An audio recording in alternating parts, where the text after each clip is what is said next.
Steakhouse. STK STK, Steakhouse. Yeah, which they're a big company. So. Shoot me that little, we'll get the little linky links out. I'll find a nice little photo.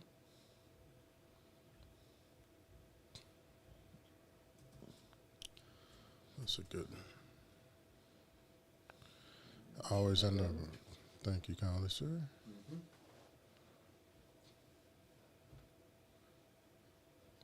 Boom.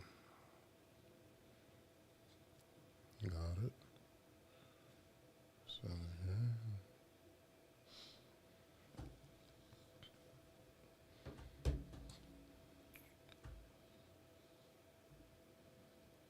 Let's go.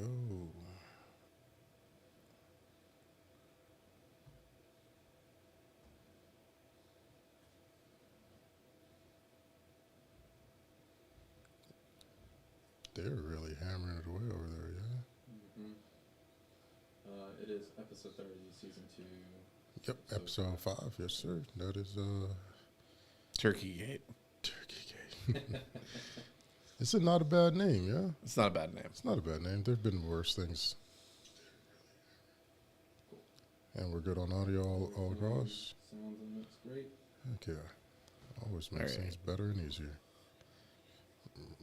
Brian, I'm going to send You text me a link? Yep, sending right now. I always like using a shot of us from like the previous episode. No. Let's see. This time you're going to be front and center because you're the photogenic one. Oh, okay. Yeah, that's what I would call me. And then I'm going to do like right here, Brian's pissed. Right here. Got this. I'm pissed. So mad. So angry. So angry. Live stream.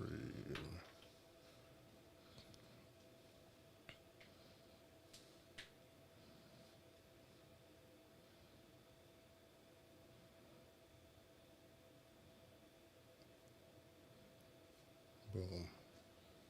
I really wish they would let you do like actions in here because it would make things so much faster. Yeah. Just add some preset. Yeah. Yeah. Well, you know, such is life. Then we've also got this guy. And then we'll just cut out this fluff, which is usually what I do in the audio anyway. Everyone's tagged. Details added. Face on Scruffish, but, you know, sadly that's as good as it gets. Oh, you led with me. Oh, wow. Yeah. Oh, from last week. Why am I so mad? I'll tell you why I'm mad. Tell you why, man. You know what really grinds my gears? You know what grinds my gears? When you try and make a really intelligent point and you just come off sounding like an asshole. Well, do you really sound, you know, then we kick it back to Reddit, you know, am I the asshole? Are you really an asshole? Or is it, do the crowds just not understand? I had more than one person ask me, it's like, this isn't you, is it? From what you did, okay.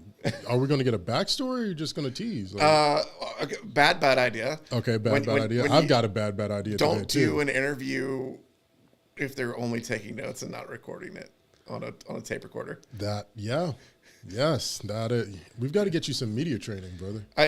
Look, We've man. got to get you some media training. I'll front it. We'll spot you in media training. I do not think food trucks look down on people. So that's You just want to make that statement clear? Yeah, I want to make that statement clear. I have a bad idea. Okay, this is the first. I know because man, and I usually wouldn't say it, but Corey's not here to like reel me in and keep me to Corey, this one's your fault, brother. Bad idea.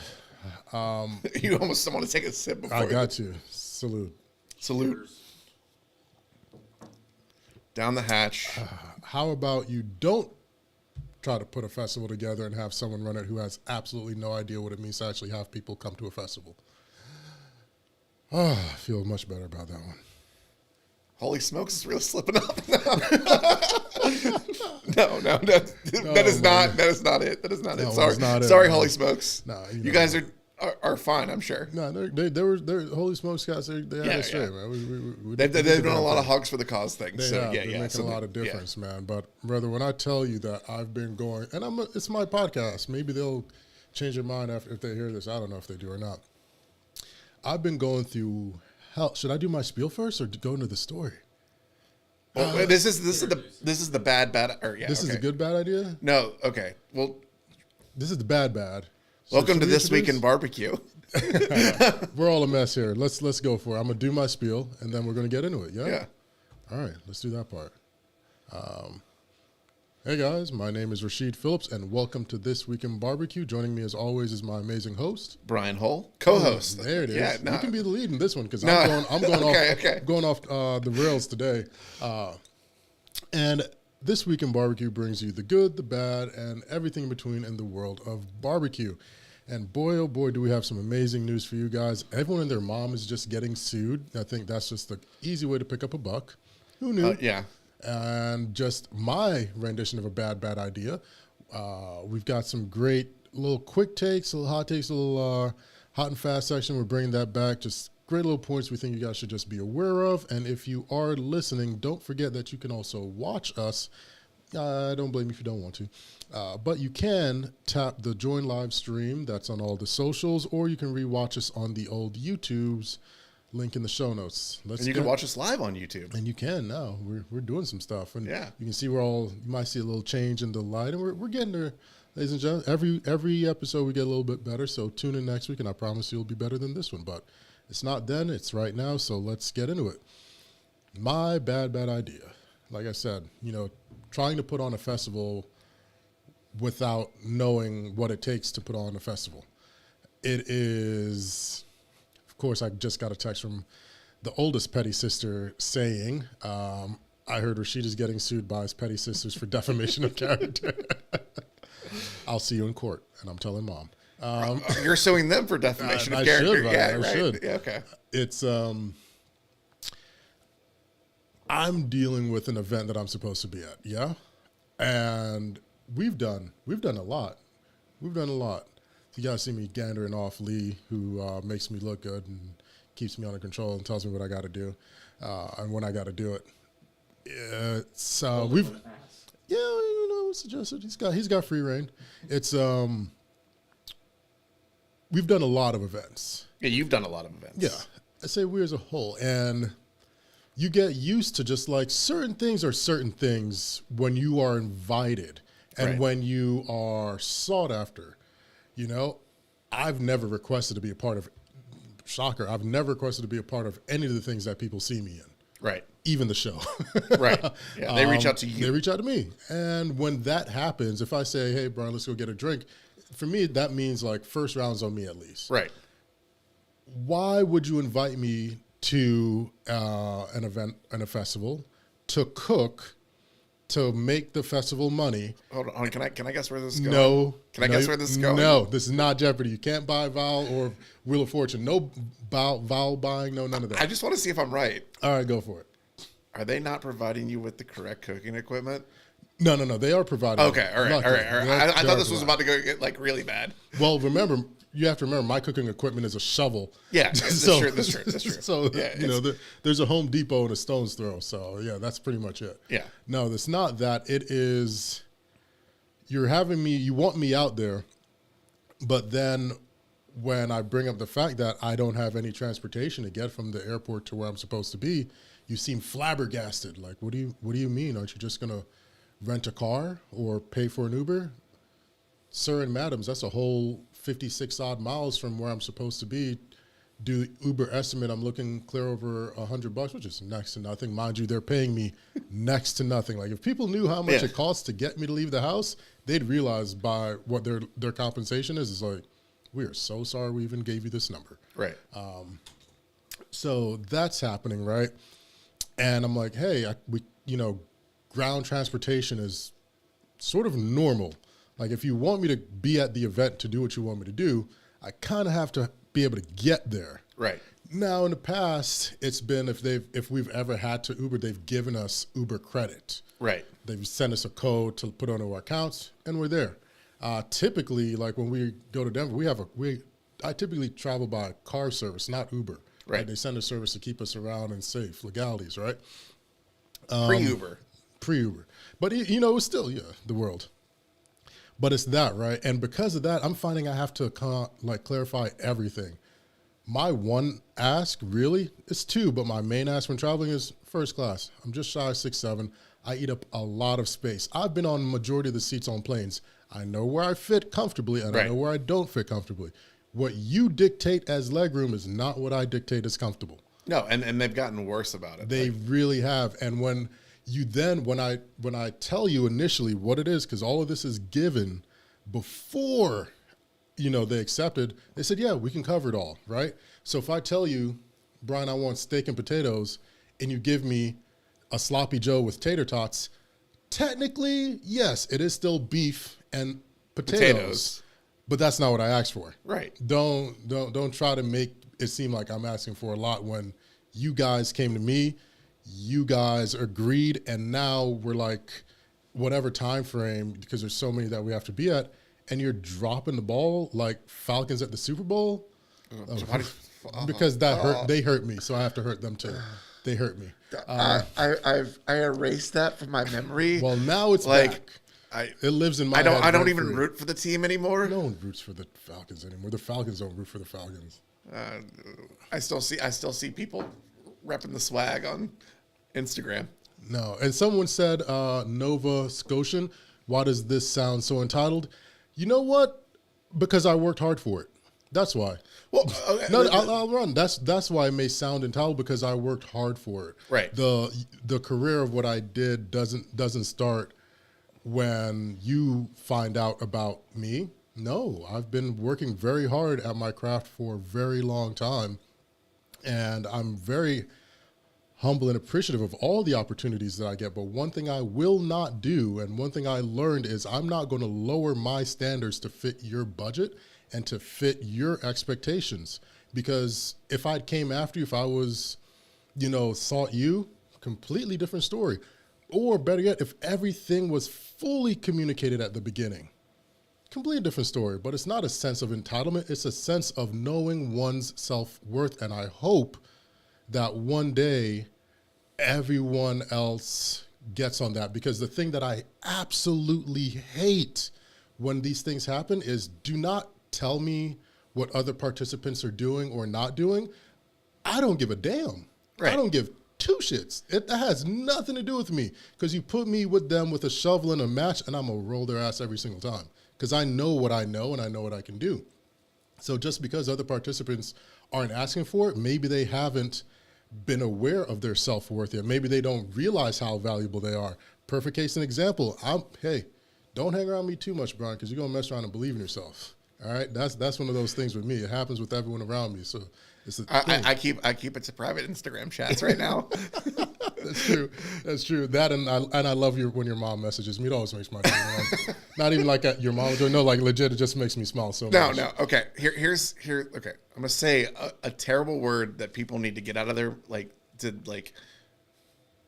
I think it's like the worst word when you're trying to negotiate with someone, and they say, but you're gonna get exposure. Oh my gosh. Oh my God. That exposure, really. Last time I could have checked for exposure to pay my light bill, I got a phone call. So. Last time I did something for exposure, it ended up costing me money. I got exposed, and then they took the photo down because they said I was exposing too much. No. Apparently, you're supposed to put an eggplant over there or something. Yeah. Here's the thing, and I want to harp on it. Yeah, you beat it till the cows come home. You talk to them. Mm-hmm. You said what you needed. Mm-hmm. They agreed to it. Mm-hmm. Then they've gone back and changed it. Boom. That's the difference. That's not entitlement. That's an agreement that's no longer being upheld. Exactly. And my thing is, if you can't, I plan on doing a festival. Breaking news. I've mentioned it before, but ladies and gentlemen, there will be, Phillips Barbecue Co. Festival within the next 18 to 24 months. We've made that clear, and I'm saying it again. I am aware of so much detail because I've gone to a lot. I've been to as many as three in a 3-week or 10-day period, and countless events, countless meet and greets, countless everything. I'm fully getting a full sense of what is necessary. And you know why I haven't done it? We've got a hefty cash reserve, right? A very healthy cash reserve, and I still haven't done it because I don't want what I'm going through to happen to who are now my friends, and not just colleagues, but my friends. Pops, I need you at this event. Pops isn't going to charge me. He's just going to come through. And what I'm going to do, I'm going to cover his flight first class. I'm going to get him a nice hotel room, king bed. I'm going to make sure there's a bottle of Hennessy in there waiting for him. I'm going to have one of my guys there, or we're going to have a car service ready to pick him up and go. This isn't extravagant. This is the basics for having someone that I admire and respect be a part of something I'm doing. And that's what I've received. And that as the basic for everything I'm doing, not even counting what the payout is. It's a pay it forward mentality. Thank you. And, okay, now I'm going to give an example. So before Goldie's is now #1 in the world. Shout out to Goldie's on that. Shout out to Goldie's. They're wearing the hat. Like, it's my guys. Before they were #1 in the world, before they had a restaurant, Fox Brothers said, "Come do a pop up." Yes. Maybe Fox Brothers doesn't want me to tell this. Oh well, it's out there now. This is Fox Brothers generosity. They flew them out. They paid for their hotel. Mm-hmm.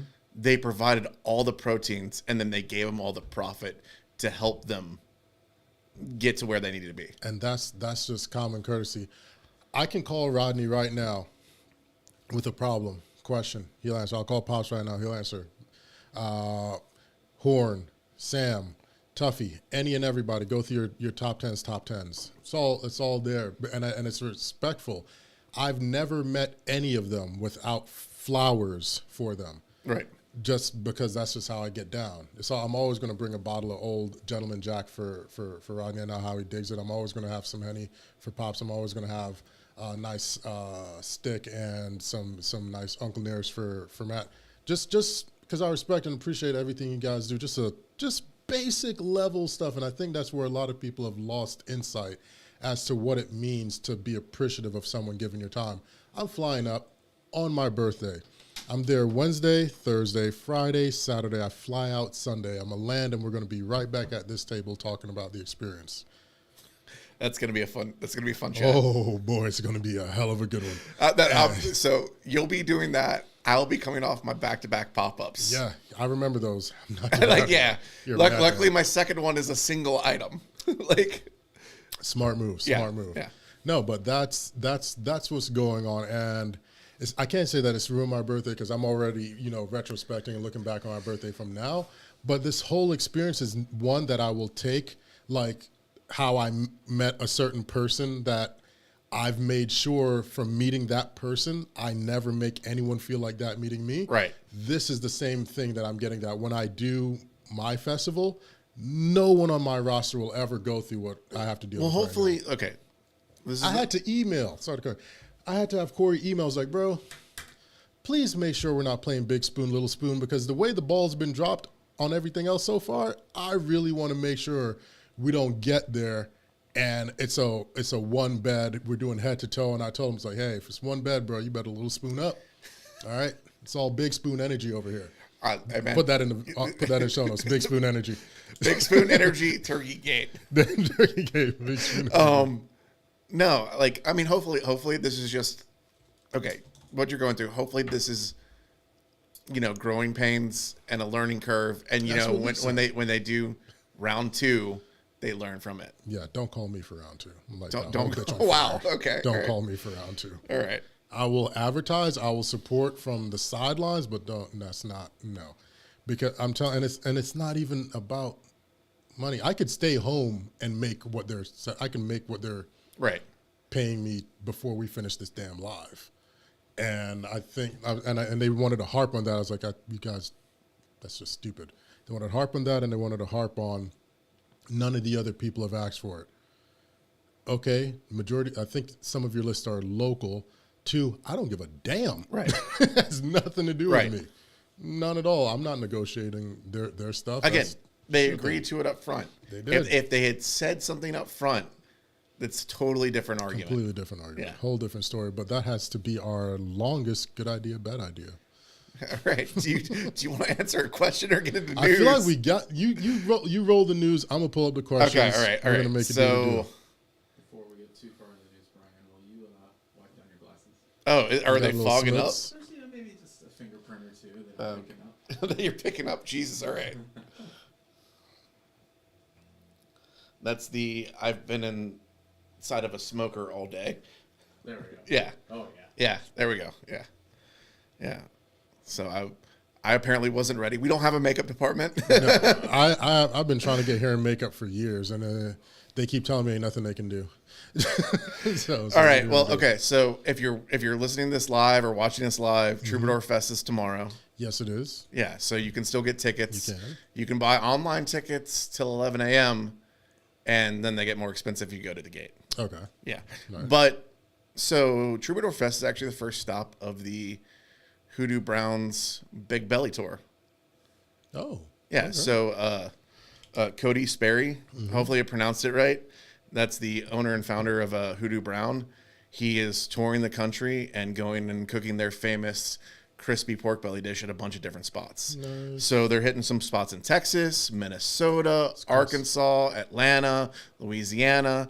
So just go to their Instagram. It's like they started a new Instagram for it, Big Belly Tour. Big Belly Tour. Big Belly Tour. There and it you can is. see where It's they're big coming. boy season, ladies Yep. and gentlemen. And you can see if they're in your area, and I highly suggest going to check it out. Man, all right, right on. I dig that. We've got some questions that got tossed in here in the chat, so let's knock those. Ultrasonic, my man, always showing support. I appreciate you picking up another pack of rubs and tagging us. Much appreciated. He asked, how would you make or how would you smoke a pork belly for bacon? And I think he's taught you probably want like the prep before that, because just smoking pork belly isn't really going to get you bacon. Oh, what? Okay. What is he smoking on? If I'm not mistaken, I think he's got a rig like ours. I think he's got an offset. Okay. All right. Yeah. Because like, there's only a certain pellet grills only go down to a certain temp, right? You're asking me what pellet grill I know, grills but do? like, I was actually No, shocked when someone said that they don't get below like 180 or 170. Let me pull it up right now. You're going to have me spam. Yeah. I'm going incognito because I don't want a ton of... Even incognito. he's rolling it on a Masterbuilt 560. Okay. Yeah. Yeah. So you can actually probably control the Yeah. temperature more. So like, are you asking about prep or just the smoking? Let's give it to him all the way. Okay. You want to do the prep? I do my prep. I do like 2-to-1 salt sugar for Right. the cure with some star anise, some juniper berries in there, and I like that sitting cake. I try not to use any extra nitrates Right. if at all possible. I know. Doing the Bittens method. Yeah. If you The don't old know what school that method. is, Google the Bittens method, or we Yeah. can probably put it in. Yeah. some Just somewhere. just order some bacon from Bittens. Yeah, It's amazing. True. It's very true. Speaking of bacon, I have a video releasing where I had to buy $1 worth of bacon.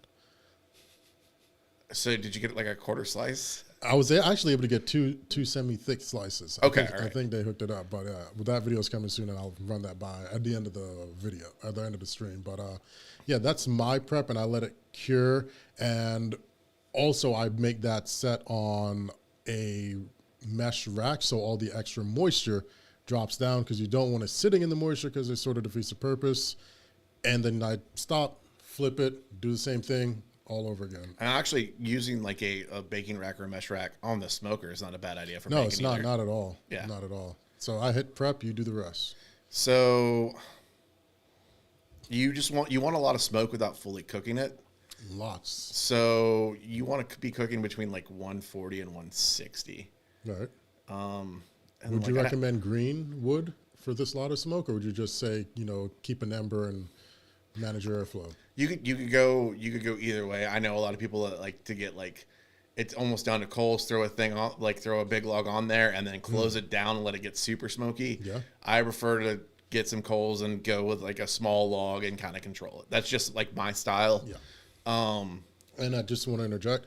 When we say super smoky, we mean keeping it still good smoke, not Right. when you start getting gray and black, stop. Right. Stop. Something happened that shouldn't have been happening.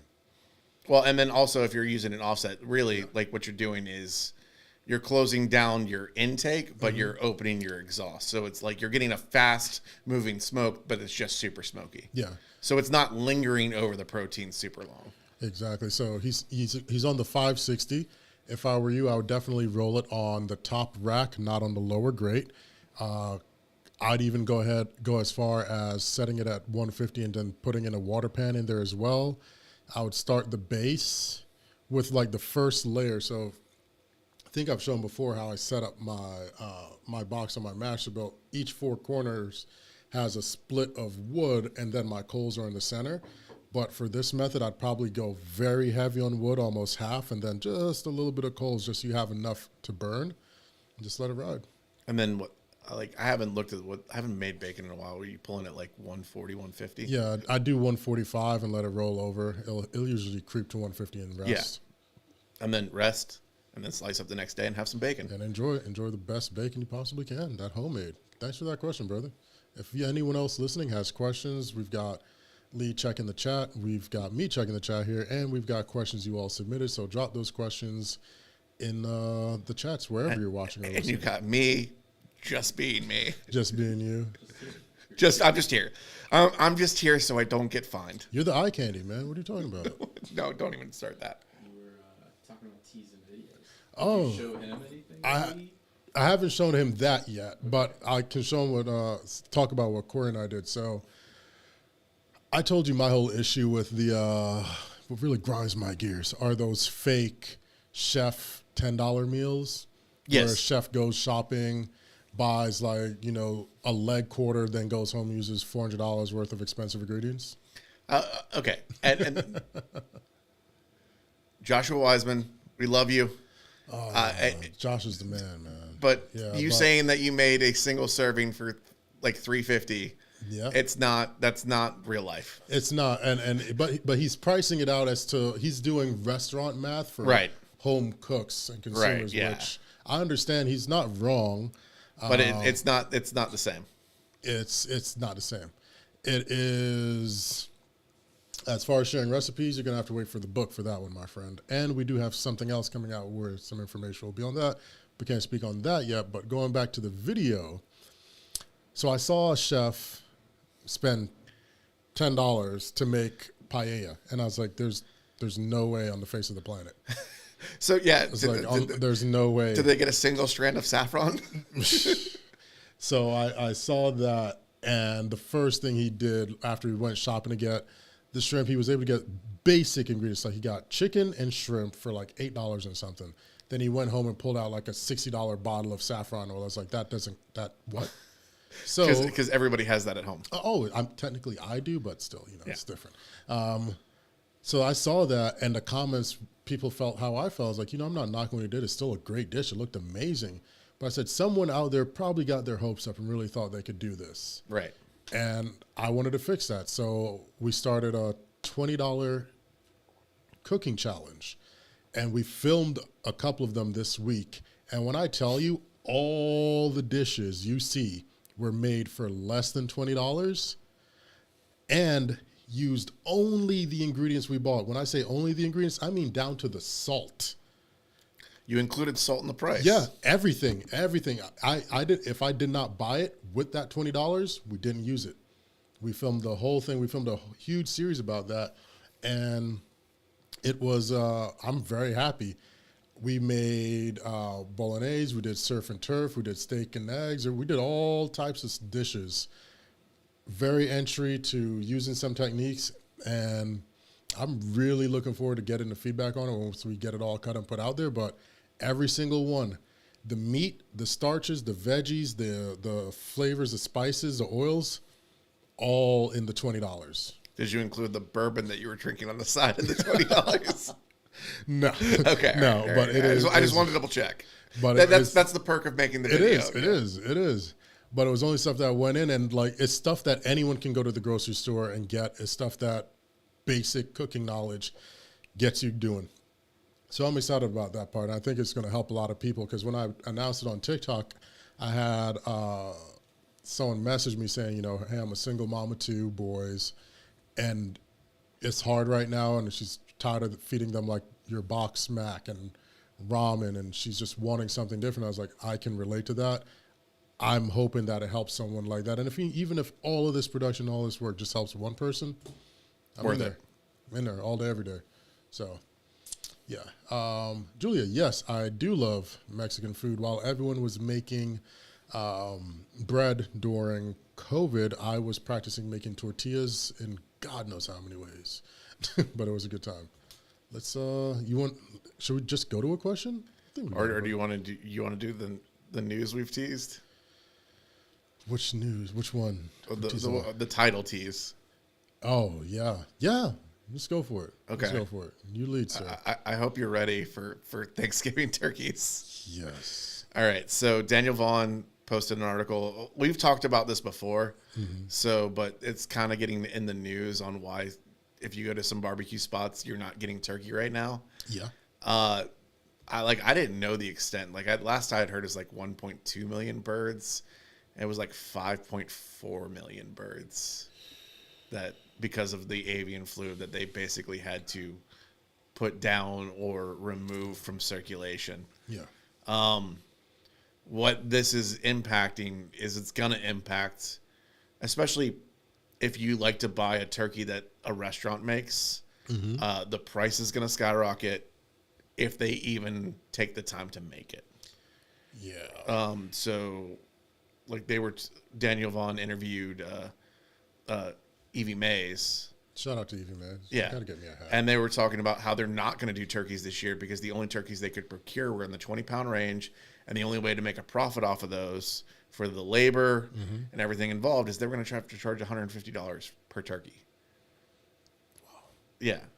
And it's one of those things where totally understandable, but it's not worth it. So I was talking to Bar A BQ on Instagram. Yeah. And I was asking him how he's still getting turkeys. And he's like, I'm still getting them from HEB. Even with the price increases, I try and grab as many as I can and freeze them.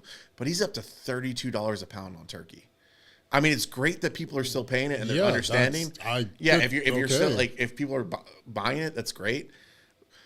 But that's what we have to do in order to even sell. I can't even get turkey right now. I had just gotten to the point where we were selling turkey. The turkey sandwich had become really popular at my pop-ups. And then it was just, oh, you can't get turkey. Oh, when it's in stock, it just went up almost 55%. Yeah. You don't want to know what I have to do to get the turkeys that we have. And we have very limited allotments set for this holiday season. People are wanting them. I'm like, oh my gosh, I really want to help. I really want to make sure we can meet the demand, but it's just hard right now. So do you have very hard? Hey, shout out to Treaty Oak. Shout out, guys. We miss you guys. We finished off the bottles, so please feel free to send. And it was excellent. Some more. It was absolutely marvelous. I'll see you guys in December. So is it this is what they're going to send you, or you already have some turkeys? Because no, this is what they're going to send me. So it's more of a fingers crossed that you hope that's. Oh yeah, I'm throwing chicken bones all over the place, saying a couple, Hail Marys, grabbing a rosary from a friend, and just hoping tight that I meet half of what they say they're going to be able to get me. It's crazy right now. Yeah. So I mean, if you want a Thanksgiving brisket, we got you. Oh, hands down, all day, every day, I got you in the. And people are wanting. I told you we've got some emails. People wanting pastrami briskets for Thanksgiving. I'm like, you're going to have to order now. Yeah, so they put in their order now, right? Yeah, I'm like, we're going to order. I think next week we're going to open it up to the site for a limited amount. We'll probably do 50 pastrami briskets. If you want them, they're there. Claim it. Do you have enough space to brine 50 briskets? Yeah. Okay. Yeah. Because it's the same with birds. It'll be easier to brine the briskets than the birds. Yeah. So that's the thing. That's crazy. Yeah. Briskets stack a little easier. Yes, they definitely do. Buddy, so Turkeygate, Turkeyocalypse. Turkeyocalypse, Turkeygate. It's basically turkeys are not going to be gobbled. All I know is they may not even pardon the turkey this year. It's like, hey, things are getting tight. All right, we're gonna have to put you on with everybody else. It's one of those, man. But there were some more questions that hop in here. Once again, shout out to the guys at Treaty Oak. Really appreciate you guys. Let's see. Do I do private barbecue events? I do. Hey, Cupful, how are you doing today? Hey, someone finds what I do useful, so that's actually pretty cool. Who knew, right? It's always a shocker to me. Never want to assume. But let's check the questions because there was a couple of good ones in there. Ben Finn asked, best way to braise beef for beef stew, a favorite winter meal of mine. Sear it first.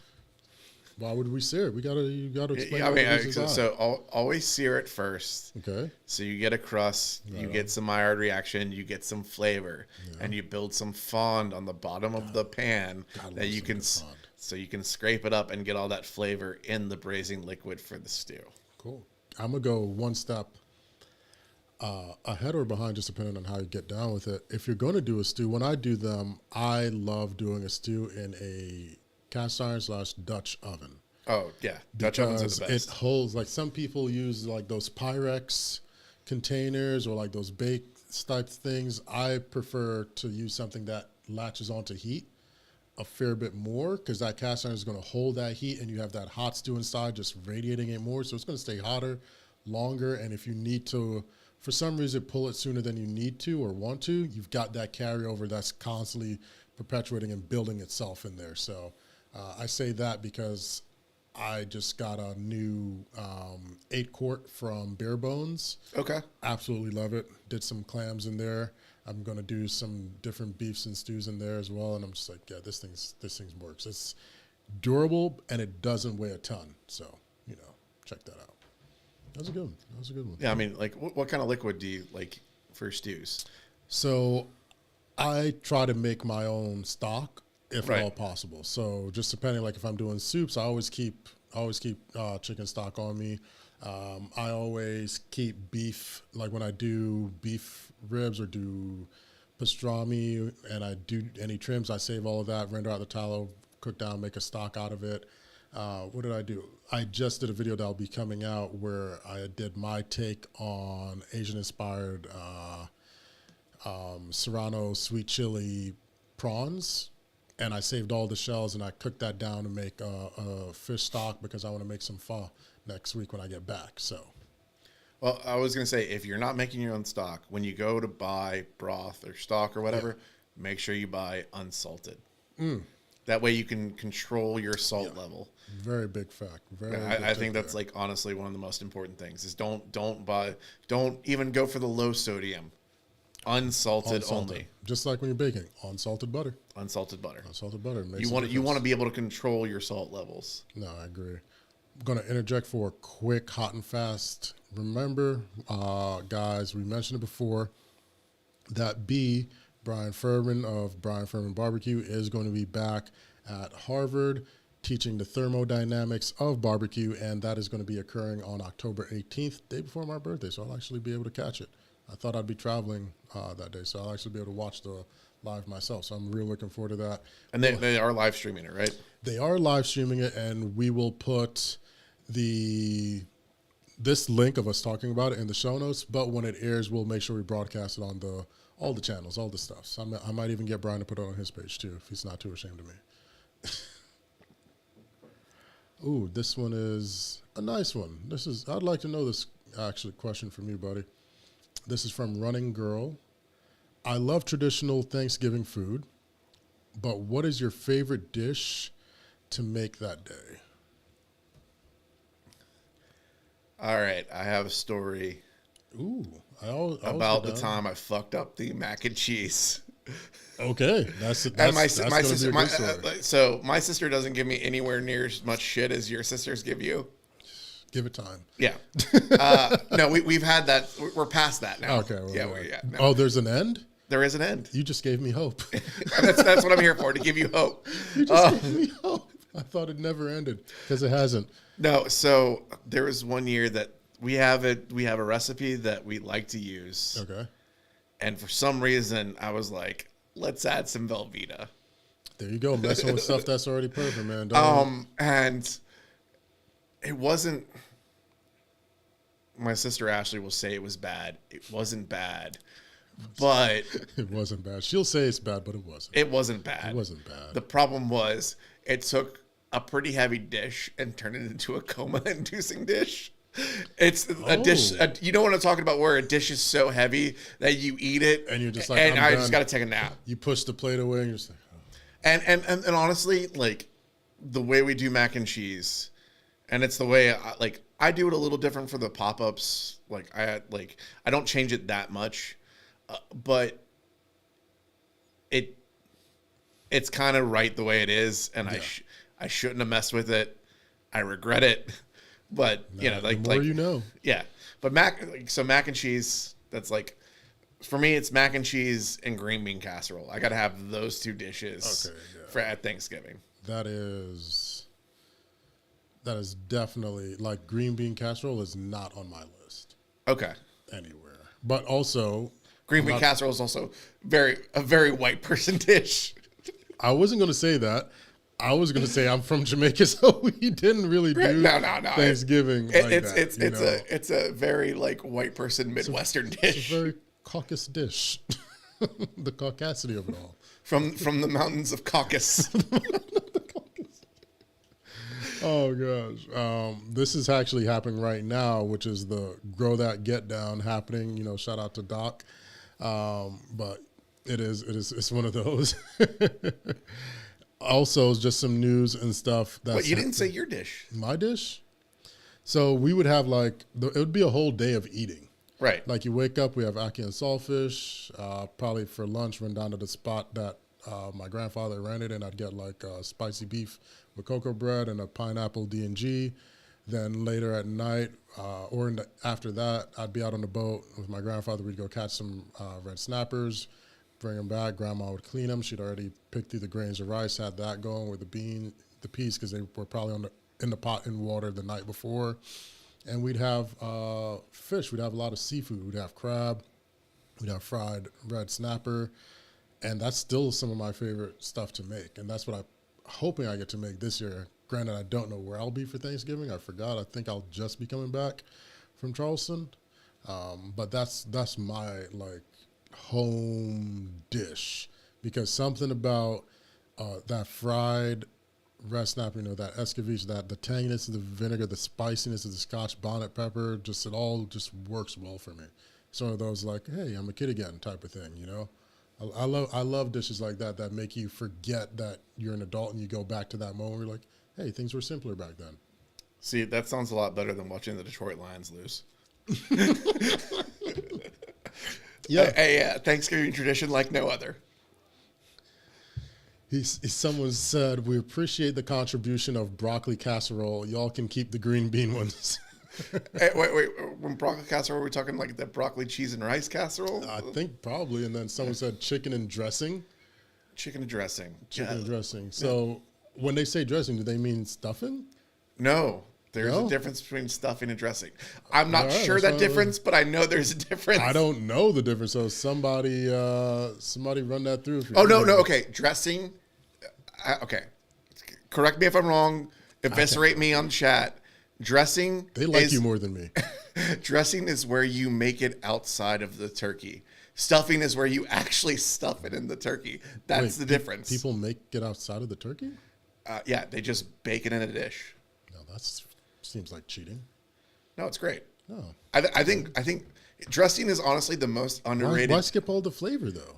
No, you get plenty of that's what you get a lot. So you take that turkey stock and those turkey giblets and you add it to the dressing. You're shaking in agreement. Yeah. Like Mama Garmin did That's this. what my mom does, Yeah. So you get you. There is what goes in the turkey. Yeah. Okay. We all partake in that, but also you can't always if you've got 20 people over, Yeah, you they can't. can't all just be in the turkey. You're really going to be getting to know that bird, real person, Yeah. stuffing it like that. Well, dressing is honestly the most underrated dish and should be served year round. Okay. More people should eat dressing outside of the holidays. Dressing is fantastic. Yeah. Okay. Yeah. Yeah, that is my hill, and I will die on it. I'll let you. I'll come visit I you. almost want to have dressing at pop-ups. Someone said dressing is a pan in itself. Southerners call stuffing dressing. I'm from the deep South, like Jamaica South, so we just Yeah, the actual South, yeah. equatorial asked- South. This is a long one. Have you ever tried brisket in a Dutch oven? First getting a bark in a smoker and then slow cooking it in a Dutch oven? Greetings from Holland. Isn't that pot roast? You're gonna lose the bark from Yeah. especially if you put the lid on the Dutch oven. It's just you're gonna gonna create steam. moisture. You're gonna steam. You're gonna lose the bark.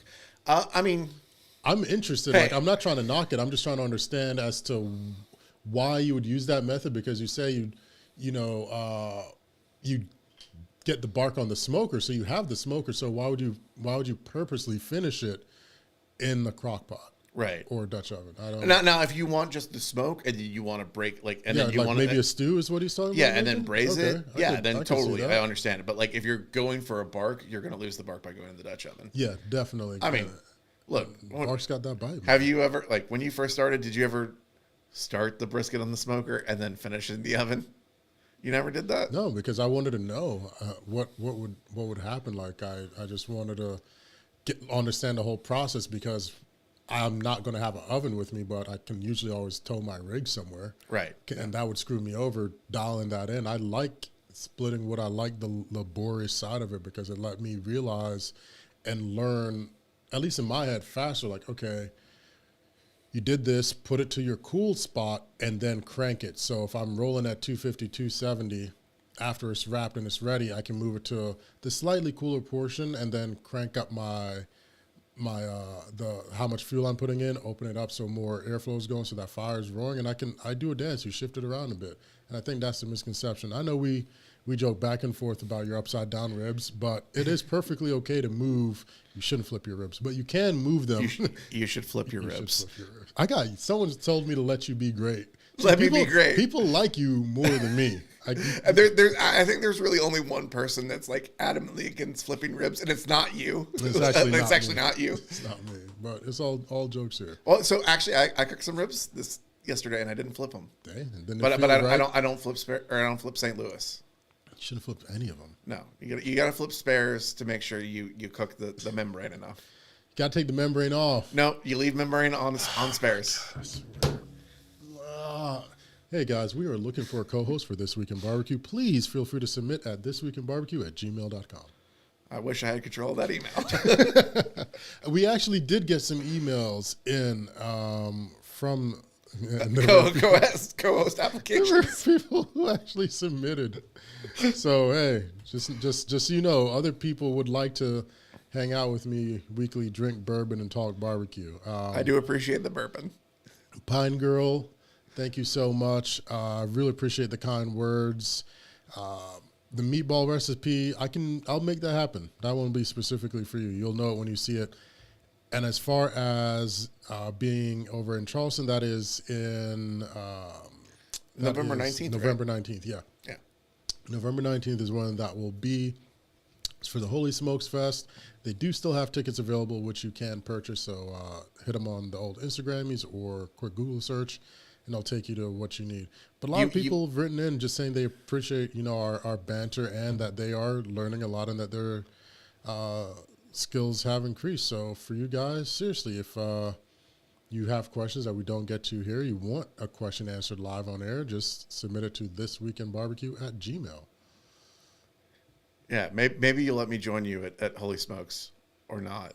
Depends. It depends on something. One of us has to do these meal orders. Oh, that's true. All right, so nice if we can crank it. I think we fixed the tunage, but do you have any more news, or we're going? I mean, that was honestly it. Like here's the thing: is like you even mentioned it before the show. We're kind of winding down a new season. Like it's all if someone's doing a class or a talk or there's a restaurant opening. Like festivals are kind of winding down. It's honestly more bad news than good news that's coming out recently. Well, do you want to segue into the bad news of what our craft brings in? You can take this one. What do you think of people who eat raw steaks? I'm perfectly fine. Do you mean raw as in blue? Because I get down with a blue steak any day. Pittsburgh style. Oh, yeah. Florentine all day, every day. I mean, dude, tartare is great. It is. Absolutely. Carpaccio. Also very good. Fantastic. Yes, I had some at STK Denver. Speaking of STK, Speaking of SDK, STK San Fran? No, it was employees from the San Francisco branch of STK Steak. So because like we said at the beginning, everyone and their mother seems to be getting sued. They are getting sued by the employees, or class action has been filed against them. And then also one of our shining stars in Rollin' Smoke has some outrageous allegations placed against him, Mr. Matt Horn of Horn Barbecue. Some of which he's acknowledged. Publicly, mind you, and cleared. But, news needs something to print, so they'll dredge up the dirt to put it on top to only finish with like, oh, by the way, all this was already cleared. Yeah, as someone who just got misquoted. Yeah, like the media is kind of a weird thing. I'll spot you for the media training, man. But yeah, so an article was released on Mr. Matt Horn for the San Francisco Chronicle. You can Google it. It will also be in the show notes, where they were speaking of outstanding balances, perhaps, which every restaurant has. Yeah, and here's the thing. So that's what you call marketing, right? An outstanding balance can be technically a net 30, a net 45, or a net 90. The balance is outstanding because it has not yet been paid. Marketing. It kind of sucks. Just like how they say never frozen. Well, USDA, frozen is a temperature of the food, the internal temp of it. As long as it doesn't hit that, it is technically never frozen. Still cold enough to use for transport, travel, defrost, and service, but it never hit the frozen temperature. My favorite one is fresh frozen. Oh, no. What was it? There was one blast chiller frozen, which I'm like, well, yeah, I guess some. Yeah, I mean that's more at least honest than fresh frozen. Yeah, it is. Hugh Texan, what's up, brother? Melon did say yes. Blue steaks. Yes, I love blue steaks. I had an opportunity to enjoy one. I can't tell that story yet. I'll tell it at some point in time. You had the opportunity to enjoy one somewhere at some time. And it was great. I mean, I had the pleasure of cooking it. When I tell you, it was a monstrous Florentine. And I'd had a set of coals ripping that I'd cooked down from some hickory and just let it ride on there. It was just absolutely beautiful. Wonderful cut of steak. And mind you, you shouldn't have or consume raw steak that's just not great quality. Not all steaks are created equal. Like that's just a clear fact. And once you know what to look for, you realize it becomes even more apparent that, okay, this just isn't as quality as the others. You don't like to roll the dice on the unlabeled or the stuff that's below select where they don't even grade it? No, those things scare me. Those Walmart bags, ain't no way, bro. I know what that is. Where it's not even properly airtight, it's just loose juice flowing all over the place. I'm like, I'm not. Yeah, there's no USDA stamp anywhere. It's like when you can see the hairs and the meat looks so gray. I'm like, what is this? Manager special. Not for me. That one can ride. I'll spend over the 20 for that one. Yeah, I'm a Bulldogs fan. So nice if we had a college team. And I have an unfortunate one. Oh, who's your unfortunate? Look.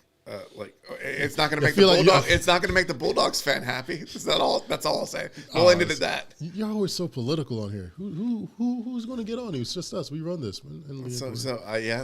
He said, "Go Big Orange." Go big Bulldogs fan. Go Big Orange. I'm Big Dog. I'm Bulldogs. He said, "Go Big Orange." Or okay, you're Bulldogs. Yeah. Oh, okay. I'm Tech. Oh well, yeah. I was born into misery. and I'll write it out to the end of the days. Okay. So this one I want to get to. Two of them. I want to do a 2-in-1.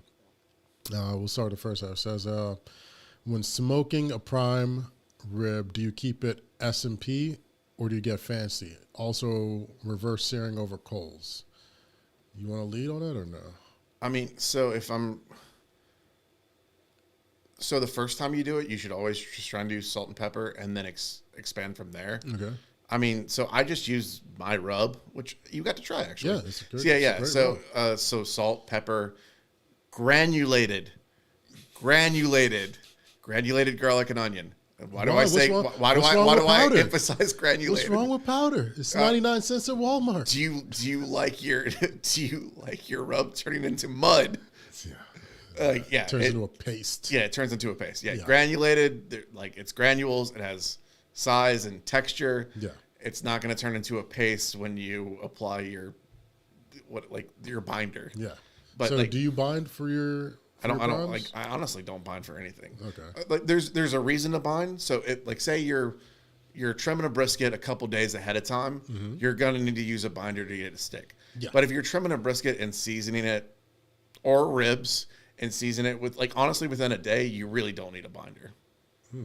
Like it's gonna stick on its own. Yeah. So like, yeah, granulated garlic, granulated onion. Don't use anything. I want to say like you're gonna cold smoke it, so you're not gonna burn any of the spices really. Yeah.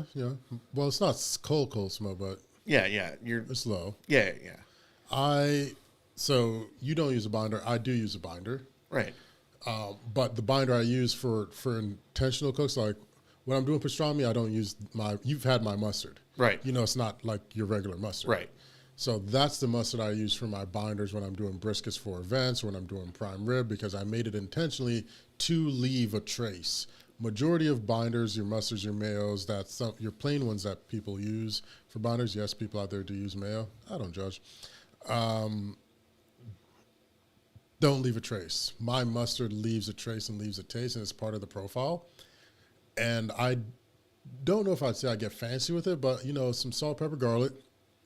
And I do also, you know, crush in some and attach some rosemary stems as well. I'll get some woven in there. And I also make a compound butter that I sort of almost encase it in during the smoke and during the cook. And then I catch those drippings and I'm just basting it as it goes before I finish off with a hard sear. And I've really been playing around with a lot of post oak, and I've just really been happy with the results I've been getting with it. So this year's prime is definitely going to be rolled over some post oak. I just love oak. Yeah. So in Georgia we can get post oak. It's not the same post oak as in Texas. Yeah. But like red oak, white oak, post oak, love it. That's my wood of choice for everything. I'm with you. I get that. Now the direct coals. Do you like finishing caveman style the direct coals? So our caveman styles are like publicly perceived cave, because some people like caveman style. There's still a grate separating between you and the coals. Me, No. I'm I'm talking real caveman style. yeah, Where there's no grate. Oh yeah, I finished that bad boy right on there. Let it go, because it's just great. And people are like, what about the ash? If you do it right, there isn't any. Well, not only that, but like if you like, so the person that you mentioned earlier who you never want to do something, Yeah. they did a video where they cooked a flat iron caveman style. Yeah. Then they put the as I knock over an empty water bottle, During the set.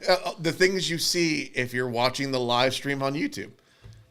There you go. See, I advertised I it. like that plug. Look at you. All right. Team player. So, like, after he took it off caveman style, he put it in some aluminum foil to continue carrying over and cooking a little bit more. And so the moisture and steam knocked off some of the ash.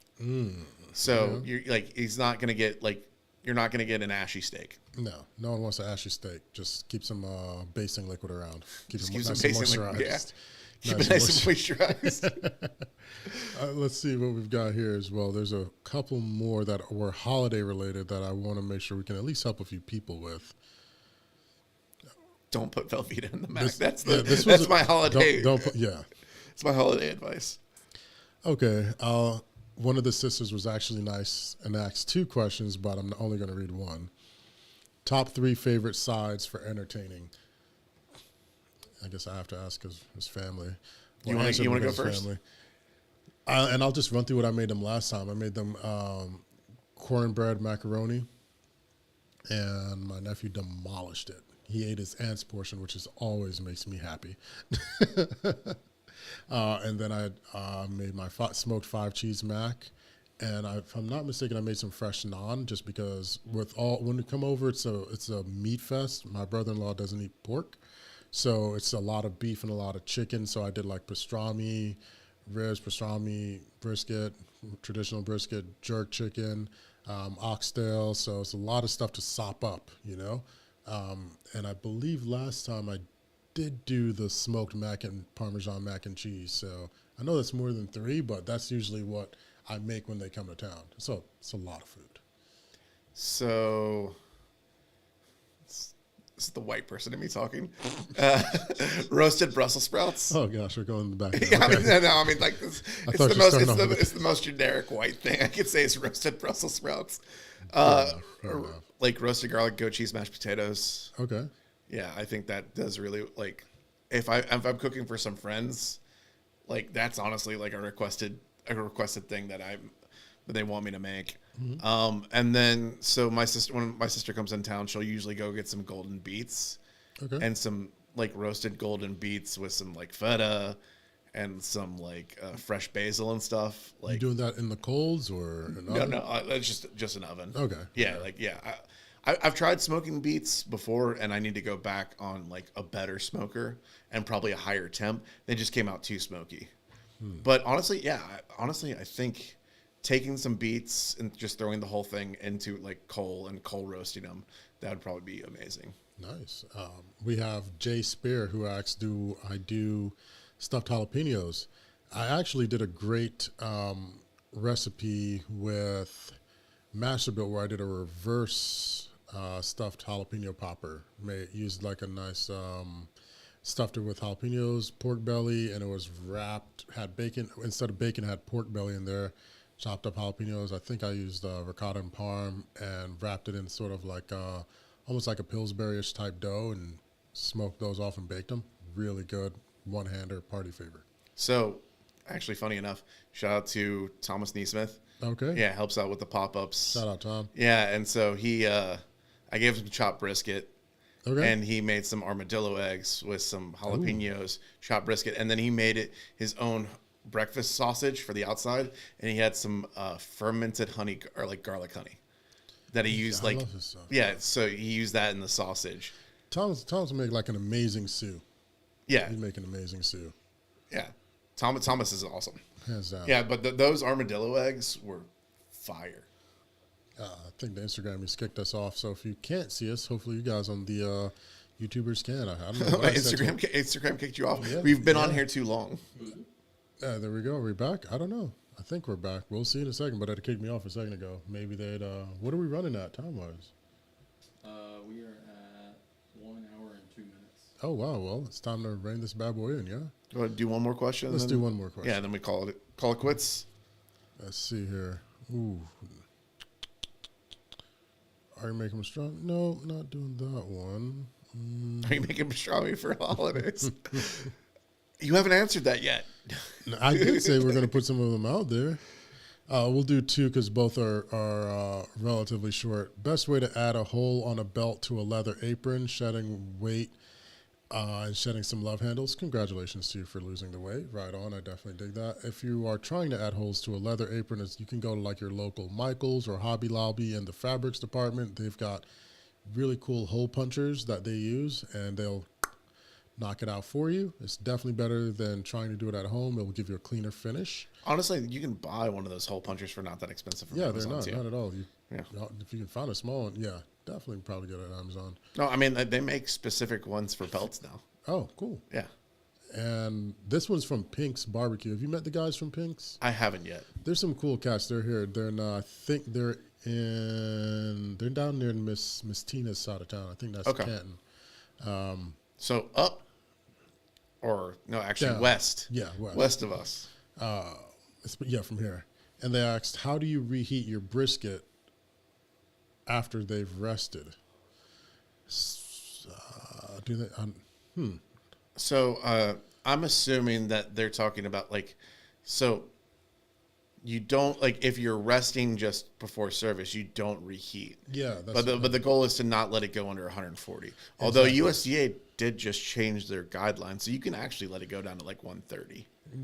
Yeah, like they're they probably like, hey guys, we'll give you an extra 10 degrees since prices are $40 more. well, no, they just realized that it's not that. It's not as detrimental as I Yeah, expected. No, I mean, it's the same thing with cooking chicken to 165. Yeah. Don't do it. It's but it's Now, so if you're okay, let's just say that you have to chill a brisket. Yeah. Let's just wrap it in foil or paper or whatever. Just fire up your pit as you normally do, and cook it till it hits about 155 and pull it. that's what I was saying. But even for me, like if he's meaning pop-up service or something or catering or whatever, I work backwards in time. If you've booked us to cater an event at 2, Yeah. I'm making sure that the brisket's done and rested and ready to serve by 2:00. Right. Like I'm not doing it a day before and it's done in the fridge or in the coolers or something like that. Or you're crazy like me and just buy an Alto Sham. Yeah, or buy an Alto Sham. We should probably put that in there. What? Just buy an Alto Sham. Just buy an Alto Sham. Well, I mean, look, Alto Shams are expensive. If you can afford it, the powered Cambros are totally worth it, especially if you're taking it to a catering gig. Yeah. And you can, you'll rest, when you rest your brisket, you'll rest it down to about 140, 150. Throw it in the powered Cambro, let it sit overnight. You could do the oven method. Some ovens, they get down to 170. Some ovens go below 170. You can hold it there. But if you're going to let it fully go down and chill it and then reheat it, the biggest thing is you might want to add, if you didn't seal it with tallow or anything, you might want to add some butter or some fat back into it to kind of keep it moist. No, agreed. Yeah. I dig that. I think that was a pretty cohesive comprehensive. That was a lot. That was a lot. Start off a little hot. Hey, Start off a little hot. There's a reason. Sometimes you just got to get it off your chest. Do you feel better? I do feel a little bit better. I don't know if it's getting off my chest or if it's the bourbon. Either which way. Yeah. It's good. I I haven't mean, had bourbon this week. So. Sometimes you just got to, bottling it up sometimes is the worst thing to do. This is very true. Unless it's sauce, then you bottle that stuff and you let it get to the right time. Me But too. I was gonna say, unless it's that. Well, unless it's turtle rub, then you shouldn't bottle it. yeah, exactly. But ladies and gentlemen, thank you all so much for listening to my ramblings and my inclinations with me and my amazing co-host, Brian Hull. Boom. And this has been another amazing episode of This Week in Barbecue, the barbecue show that brings you the good, the bad, and everything in between in the world of barbecue. See you guys next week. And Hey, what? tell a friend to tell 2 friends. Hey, he got it. Take care, everybody. I didn't finish it, but I